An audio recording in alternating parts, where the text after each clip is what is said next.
Yo, what's going on YouTube land? It's your boy Drew here, and we are back with another draft analysis video. This time it's for CBN Season 9. This is my second season with CBN, so I'm glad to be able to be back. So yeah, CBN's the Celestial Battle Network. And so for this, it's VGC, obviously, as you can see on the screen. But we'll be back with Scarlet and Violet, and we'll be back playing games with better graphics compared to Showdown. But here are the rules. Here's how the draft analysis went. Ignore the fact that it says season. They just kind of use the same graphic, I'm guessing. But there's 14 of us coaches. We're going to have 8 weeks, top 6 playoffs. Obviously, we each had 10 picks.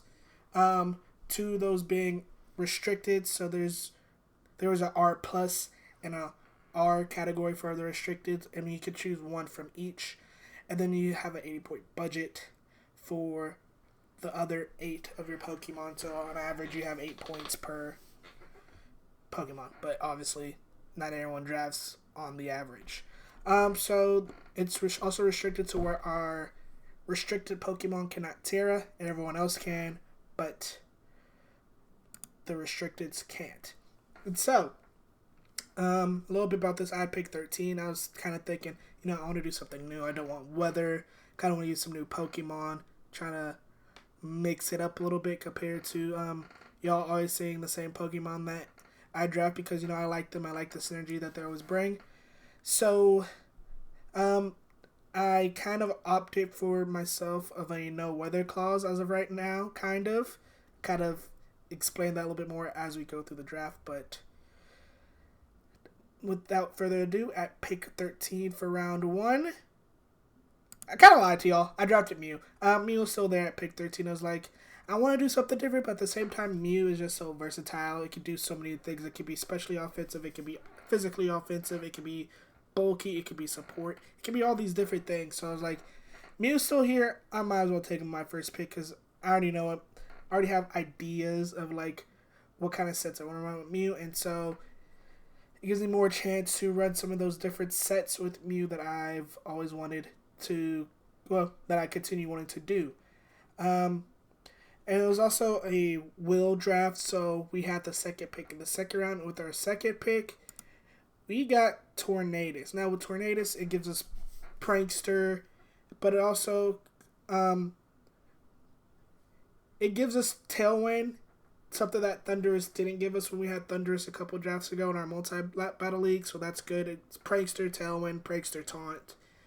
It can do Bleak Wind Storm, hit stuff hard with flying moves, and it kind of just there to make sure, like, we could do whatever we want. We could control the speed with Tailwind, and we could just do Prankster, Will-O-Wisp Prankster, other things that it can do with the Prankster, and just getting us the things that we need to get done, and stopping our opponent from doing things that he wants to get done. And it's also pretty fast by itself. So if we just want to not do Prankster Tailwind one week and we would want to go offensive, we can. And so yeah. We had a long wait, and now we're back for our third pick. On our third pick, we take our first restricted Mon, which was Zamazenta Crowned. And when I got Zamazenta Crowned, I was thinking, I kind of, like in past, there's the struggle with people having good fairy types, and there's really no way for me to handle them other than just hit them hard, and hopefully it OHKOs, hopefully it does enough damage with Zamazenta. We get our Steel type and a good fighting type. That way we can also just... He's a bulky Mon. He hits hard Steel with Steel moves and fighting moves. And he also gets his Russian Shield, which gives us a defense boost once we switch him in or once we start. So I'm going to try as much as I can to keep him in once he's in. And for our fourth pick, right after, we decided to take Diancie. Now, here's the thing with Diancie. It originally wasn't going to be Diancie. When I mentioned earlier that I kind of wanted to go away from weather, I kind of wanted to go Lonely Ninetales here. That way we could have a Roarvel.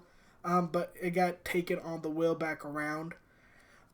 And so with Diancie, it gives us our fairy type. It's still bulky. It can still set screens. So it could do that. But it can also hit hard. It's another fairy type, which is kind of building one of my cores that I'm looking forward to having.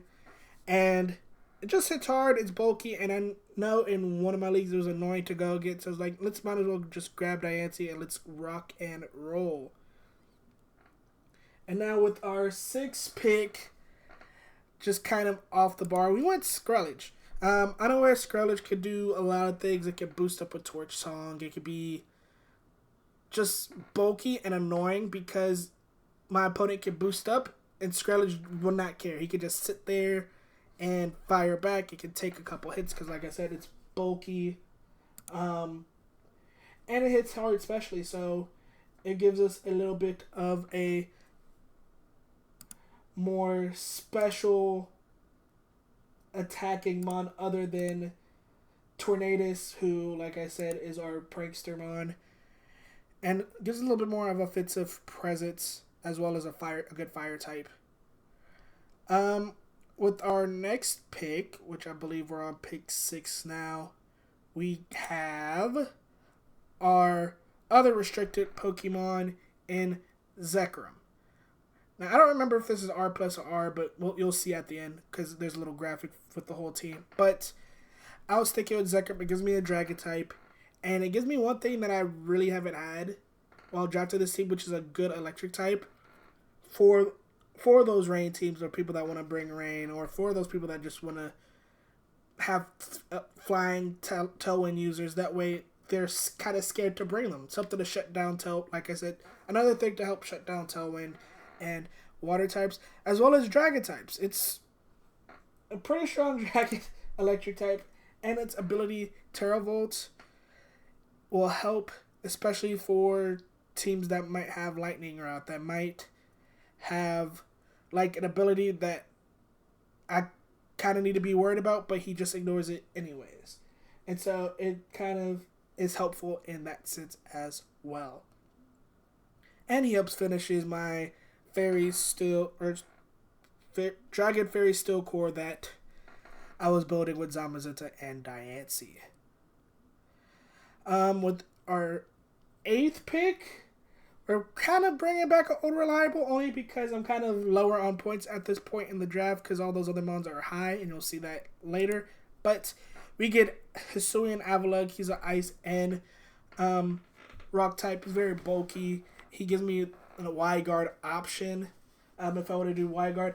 And this is something I kind of figured out after draft. If we, for some reason, want to use Tailwind to set, or not Tailwind, Prankster, to like click Prankster Snowscape and help set the snow, if we want to go in that direction at some point, he does get Auroravel. So if we want to go that direction, we still have Auroravel in that sense. He's bulky enough that he should be able to take it. And he also has Sturdy if you want to just do that 1 week Sturdy Auroravel. But he's mostly here to be bulky and be annoying, to sit in front of things that, otherwise other than my Pokemon can't sit in front of, and just be annoying and bulky, as well as having wide guard for the spread moves, because people like to run spread moves in VGC most times. Our next pick, it was kind of a back and forth on if I wanted this or its other version, and you'll see what it is in a second. We got Virizion. Virizion gives us a grass type as well as another fighting type, and I was kind of debating between this and Iron Leaves. They're pretty much similar, other than the fact one's better, I think, special defensively, the other one's physical defense, as well as the typing being different. The only reason I shied away from Iron Leaves is because most times that are not. It gives us another Dark Ghost weakness with it being Psychic type, but it also would help. It would kind of limit with the stats.